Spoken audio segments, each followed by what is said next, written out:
Doctor Ricardo Lorenzetti, gracias por recibirnos. Es un placer y recibirlos acá en la Corte. Sí, la verdad que es una buena oportunidad para hablar, porque tengo entendido que esta es la primera nota que hace en televisión del año y viene un año muy movido desde el punto de vista judicial y político. A ver, hablemos un poco de su relación con el nuevo gobierno, con Mauricio Macri, porque en los primeros días del gobierno de Macri apareció un fallo de la Corte que transfería un reclamo histórico de las provincias en términos de coparticipación de recursos impositivos para las provincias, y eso fue visto en la Casa Rosada como una especie de marcada de cancha por parte de la Corte Suprema de Justicia, porque el propio Macri dijo que ese fallo afectaba la gobernabilidad de un gobierno que estaba a pocos días de asumir. ¿Eso de alguna manera tensionó la relación entre la Corte Suprema, entre usted y Mauricio Macri? No. Yo me gustaría explicar este fallo y cuál es el trabajo que hace la Corte para que la gente nos entienda. La Corte es una institución que tiene que resolver cuestiones de fondo. Es decir, normalmente los poderes políticos que están en la administración diaria se dedican a la solución de los problemas cotidianos.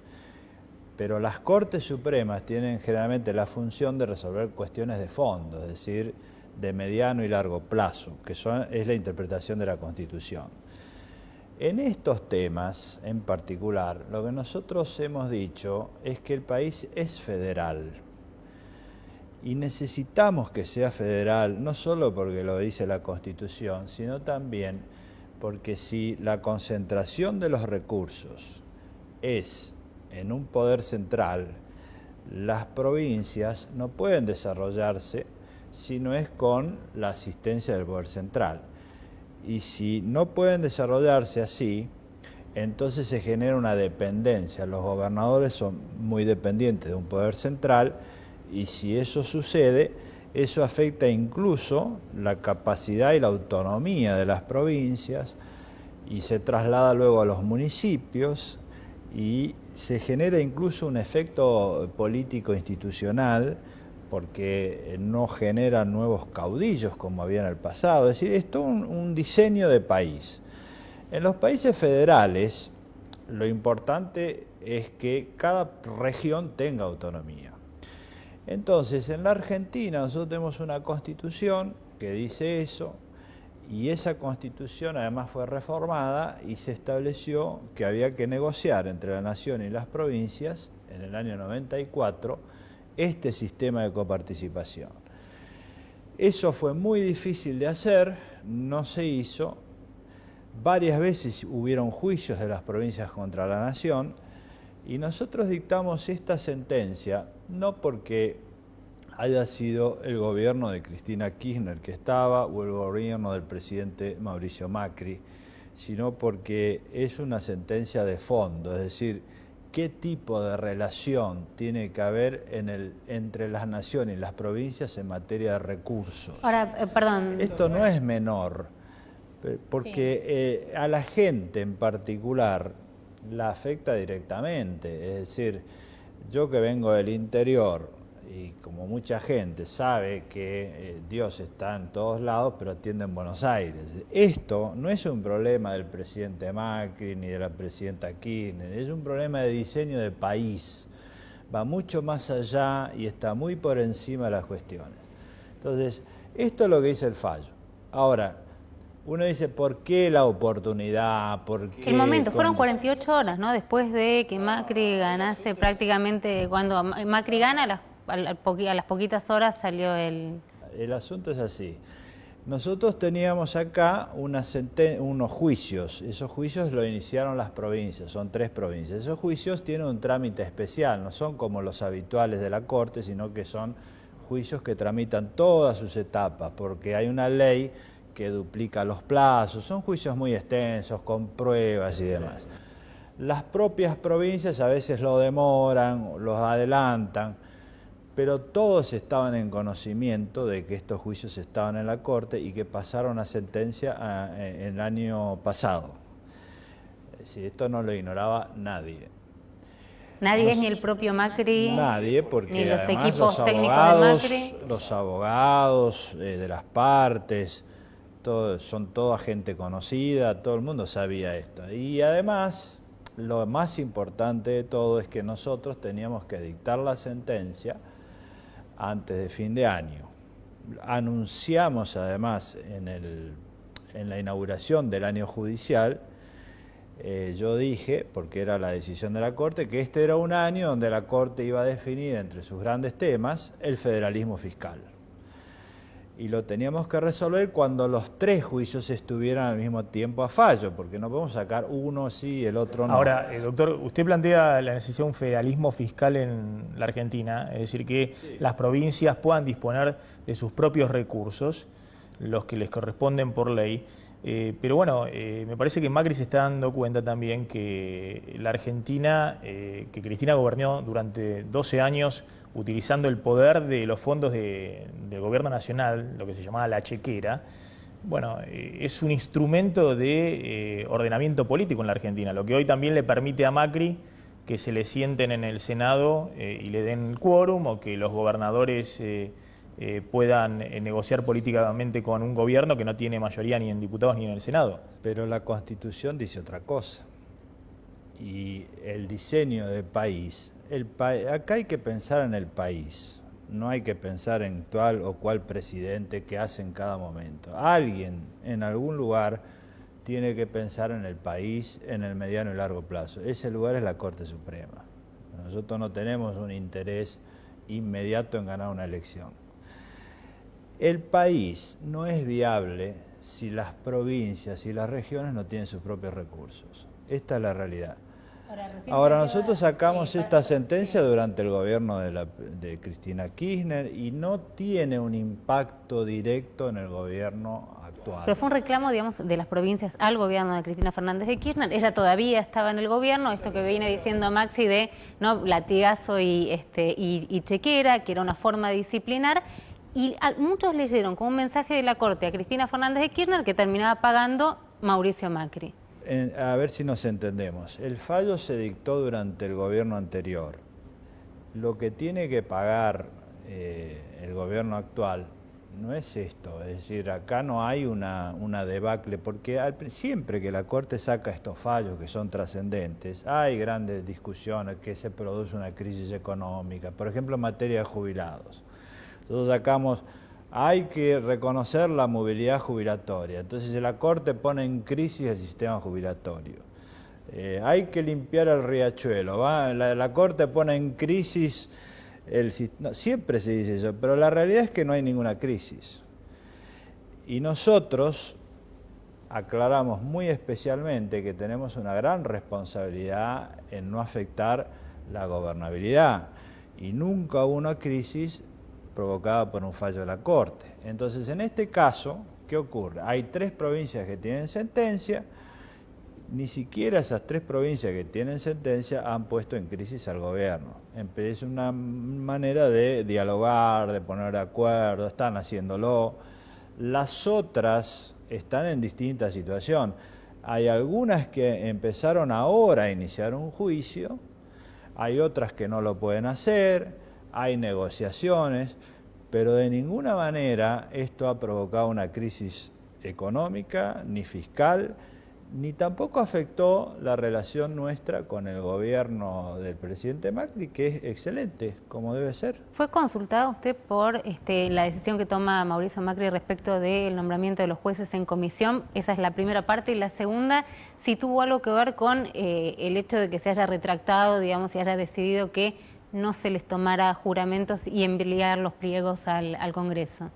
Primero, yo no fui consultado y la Corte tampoco, porque no debe ser consultada. Esta es una facultad del presidente. Pero hay diálogo.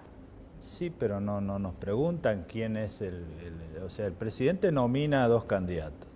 Cuando sale el decreto, acá yo creo que hay una interpretación del momento, porque el decreto que dictó el presidente dice 2 cosas. Una, que pueden ser nombrados en comisión, y la otra es inicia el trámite del decreto 222. Lo que nosotros hicimos... O sea, entran por la ventana y también van por la vía, digamos, ordinaria formal. Pero lo que nosotros hicimos fue decir que realmente no había ninguna urgencia en que tomarle juramento ahora y que lo mejor era que siguiera el trámite, porque es bueno que el Senado opine. Eso hace a las instituciones, al diálogo de poderes.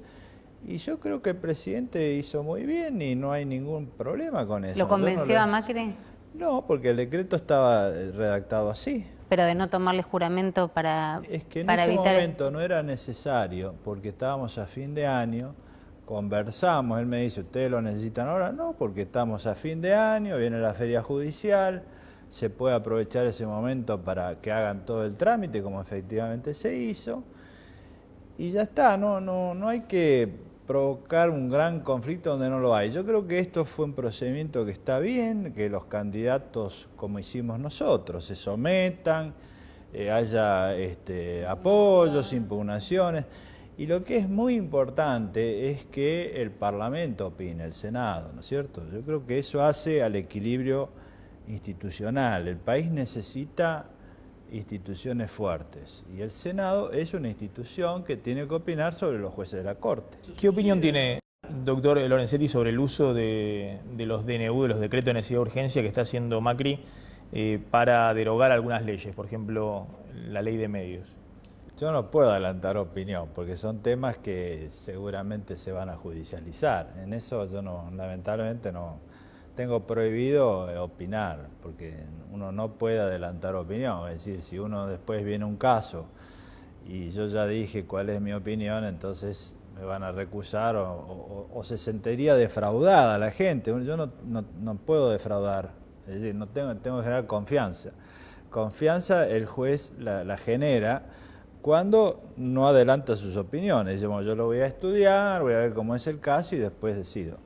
Pero supongo que preguntás particularmente en uno de los artículos que la propia Corte había declarado constitucional y que termina derogándose a través de un DNU, de la ley de medios. Digamos, si no desacredita un poco la posición de la Corte. La Corte no dijo que estaba de acuerdo con la ley, con sus objetivos. Eso no es nuestra función. Nosotros no podemos opinar sobre el mérito de la ley, es decir, si está bien, si está mal. Es una facultad del Poder Ejecutivo, del Parlamento. La función de la Corte es decir, ¿es de acuerdo a la Constitución o no? ¿Afecta a los ciudadanos? Nosotros tenemos que proteger a los ciudadanos. Esta es nuestra función. Entonces, si bueno, esta ley afecta a los ciudadanos, afecta el derecho de propiedad, ¿está en contra de la Constitución? No. El mismo fallo dice, nosotros no hacemos ninguna valoración sobre el mérito de la ley, si está bien, si está mal. Bueno, ahora piensan que está mal, bueno, la cambia. Ahora, si el procedimiento utilizado, esto que usted me pregunta, si es una ley, sobre eso yo no puedo opinar porque seguramente puede haber una cuestión judicial y nosotros ahí tenemos que ser muy cuidadosos y no podemos emitir opinión. Para cerrar el capítulo de la relación con el gobierno e ir al tema causas de corrupción, hoy tiene usted con el presidente Macri un diálogo más fluido del que tuvo en la última etapa con la expresidenta Kirchner. Yo tuve mucho diálogo con la presidenta Kirchner, tuvimos también muchos conflictos, pero eso es normal. Pero en un momento el diálogo se cortó. Sí, y después se reanudó. Mire, acá hay que ver qué pasa también en otros países. Por ejemplo, yo vengo ahora a Estados Unidos. Hay un conflicto tremendo de la Corte con el gobierno. Tremendo.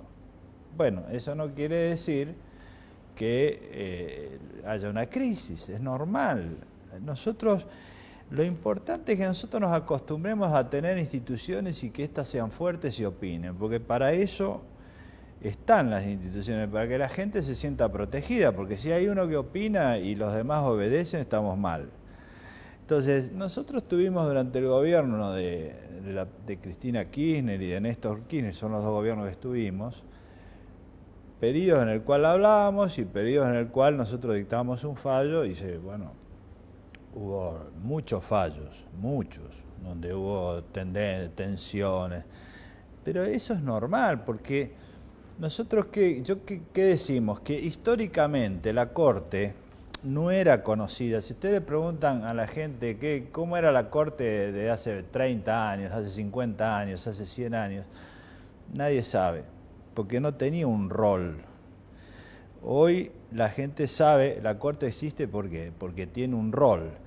Tener un rol es opinar fuertemente sobre los temas que importan a las personas, en el diseño del país. Para eso está la Corte. En Estados Unidos, que es el modelo que sigue nuestra Constitución, la Corte es reconocida porque opina, porque interviene en las grandes cuestiones, y a veces hay crisis. Yo no recuerdo en Estados Unidos que un presidente se pare con nombre y apellido a agredir a los ministros de la Corte Suprema, como ha pasado en la última etapa del gobierno de Cristina Fernández de Kirchner. Bueno, en el debate presidencial que hubo ahora en Estados Unidos, criticaron al presidente de la Corte fuertemente porque apoyó la ley de salud. Apoyó a un presidente, en este caso... El presidente también, Obama, criticó a la Corte. Pero bueno, más allá de eso, a nosotros que nos critique un presidente o lo que fuera, está todo su derecho de criticar un fallo. Lo que no se puede hacer es violar la independencia del Poder Judicial. Tuvimos serios cuestiones sobre eso, porque cuando hubo reformas judiciales que querían afectar la independencia de los jueces, nosotros tenemos varios fallos donde hubo reformas importantes, y eso fue un quiebre muy fuerte en la dirección general del país. Si la Corte no hubiera frenado muchas de esas decisiones, hoy el escenario sería otro, y creo que eso es hoy una cuestión bastante reconocida. Pero además hubo muchas decisiones fuertes de la Corte para frenar cuestiones que nosotros creemos sinceramente que están en contra de la Constitución. Entonces, si se enojan, bueno, se enojan. Ahora, si este fallo que dictamos últimamente no le gusta a uno, bueno, es normal.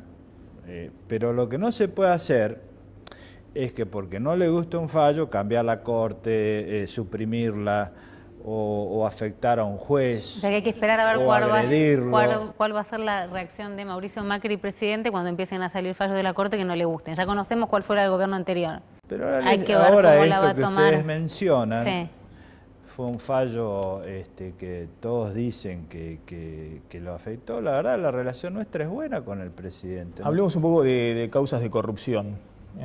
¿Por qué la sociedad en la Argentina tiene la impresión de que nadie va preso por corrupción en la Argentina? Y es que el sistema tiene que funcionar mejor. Yo creo que el reclamo de la sociedad es legítimo.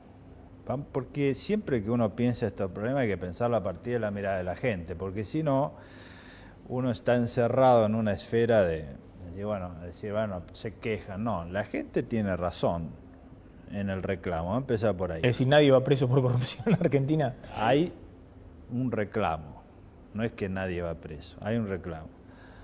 Entonces, el sistema tiene que funcionar mejor.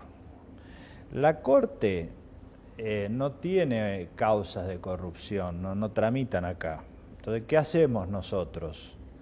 Es tratar de que los jueces lleven adelante esas causas, de facilitarles en lo que podemos un entorno para que esto mejore.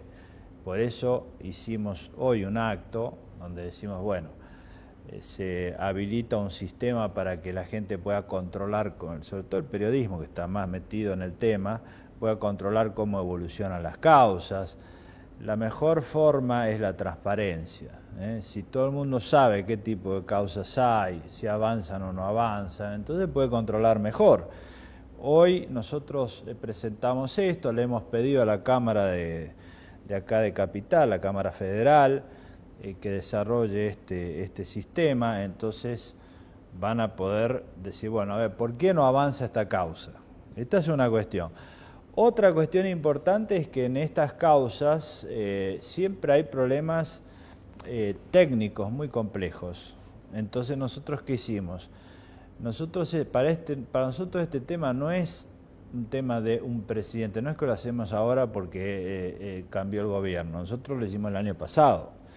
Hicimos una acordada diciendo que la Convención Americana sobre corrupción tiene vigencia, y en esa acordada convocamos a la formación de un cuerpo de peritos especializados en temas de corrupción, porque es un aspecto importante. El juez normalmente no entiende estas cuestiones, hay muchos temas complejos. Entonces hizo un concurso que ya está terminando. Es decir, nosotros la función de la Corte acá es ayudar a que los jueces tengan una mejor infraestructura. Los que investigan y los que deciden son los jueces. Acá prácticamente no llegan casos. Sabe que va a haber una cuestión, digamos, otra vez, que se van a generar suspicacias. ¿A qué le van a llamar, digamos, corrupción? ¿Cuáles van a ser las causas catalogadas como causas de corrupción? Porque el delito como tal, como corrupción, no está. Y además, por una cuestión temporal, intuyo que las causas que van a poder publicar van a ser las causas de la administración anterior, que son las que se están llevando adelante. Todavía hay muy poquita de este gobierno. Acá nosotros tenemos una convención sobre corrupción. La secretaria de la Cámara hoy explicó ese tema y dijo que las causas que tienen en la base de datos son aquellas que tienen que ver con 4 delitos que mencionó. Entonces, eso está claro. Además, está la Convención sobre Corrupción, que es una convención que está ratificada por ley en la Argentina, o sea, no es que no existe. Y en cuanto al tipo de causas, este es un sistema en la base de datos, que no lo hacemos nosotros, lo hace la Cámara Federal, es un sistema activo, es decir, técnicamente ellos tienen ahora un programa informático que la causa que ingresa tiene que ir al sistema y ahí cualquiera puede controlar. Digamos, van a ser 4 delitos y esos ingresan. 4 delitos van a ser los que se van a publicar si conforman lo que se entiende como corrupción. Sí. Que se entiende como corrupción. Es corrupción, trata, narcotráfico, es decir, prácticamente la mayoría de las causas. Y van a ser, digo, insisto, por una cuestión temporal, la mayor publicidad que van a tener, la mayor cantidad de causas van a ser causas de la administración anterior, porque son las que se están llevando adelante, y las que ingresan también. Claro, porque es un sistema activo, es decir, ingresa una causa y se ingresa en el sistema. También hay que cuidar, y esto hay que decirlo, porque acá todo el mundo dice la corrupción, también hay que cuidarse con el respeto del debido proceso, ¿no es cierto? Y el principio de inocencia. Que nosotros somos jueces, estamos en el Poder Judicial y el Poder Judicial tiene que respetar la Constitución. Y la Constitución dice claramente una serie de garantías, básicamente dentro de la noción de debido proceso. Entonces no se puede poner cualquier cosa para imputar a alguien, tiene que haber un fundamento. Entonces los jueces van a hacer lo que corresponde, es decir, las causas fundadas. Por eso hay todo un trabajo, no se puede poner cualquier así a la ligera, ¿no es cierto? Porque si no afectarían el derecho de defensa, las partes se podrían quejar, es decir, hay que ser cuidadosos. Lo mismo en el tema de trata, ¿no? En el tema de menores, hoy se explicó eso en el acto. Es decir, por un lado tenemos la necesidad de la publicidad de los actos, y por otro preservar. Y por el otro las garantías. El tema de una ley del arrepentido para casos de corrupción, ¿usted cree que puede ser un instrumento que puede servir a ayudar al Poder Judicial a avanzar en condenas de corrupción, de casos de corrupción? Sí, la experiencia en otros países es que ha sido muy útil. Yo estuve ahora en una reunión en la OEA donde estaba el ministro de la Corte de Brasil, con el cual tenemos una relación muy estrecha, y ellos decían que ha sido decisivo. ¿Y en Brasil? El tema del... obviamente que también ellos señalan algunas precisiones, es decir, el tema de la ley del arrepentido, para ellos es que una persona puede decir... todos estos temas tienen complejidades, ¿no? Es decir, una persona va a decir, yo me arrepiento y lo denuncio a usted. Ahora, eso puede ser porque hay algo real o porque nos peleamos o porque yo le tengo envidia. A cambio de que le bajen la pena, ¿no? Un acto de patriotismo. Entonces ellos le exigen un elemento documental, y no solamente la acusación, porque si no hay distorsiones, puede ser por cualquier causa. Y también, esto lo conversamos en la reunión, está el presidente de la Corte de México y contó un caso que es interesante, es lo que puede pasar. Ellos también tienen una ley y entonces en el caso del narcotráfico tuvieron algunos casos en los cuales algún narcotraficante entraron en la casa de alguien, le pusieron droga, después se arrepintieron denunciando al otro, ellos lograron una rebaja de la pena y el que fue preso fue una persona inocente que tuvo 2 años presa antes de que lo liberaran. Entonces, la experiencia importa en estos casos. Por eso la ley en general es buena y creo que es un buen instrumento. Lo que hay que hacer es cuidadoso para evitar estas distorsiones y eso se hace viendo qué pasó en otros países, viendo cuál es la experiencia.